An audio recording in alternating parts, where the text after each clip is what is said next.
نسبة الزيادات في معاشات المتقاعدين 2021 و 2022 زيادة في منحة التقاعد بنسبة 10%، وتمثل هذه الفئة المتقاعدين الذي تقل منحتهم عن 15,000 دينار، في حين حددت نسبة الزيادة في المعاش للفئة ذات الدخل من 15,000 دينار إلى 20,000 دينار ب5%.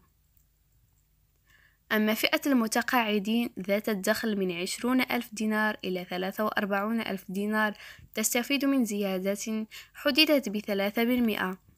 وأما فئة المتقاعدين التي تتلاقى معاشا يفوق 43,000 دينار فحددت نسبة الزيادة في منحتها ب2%.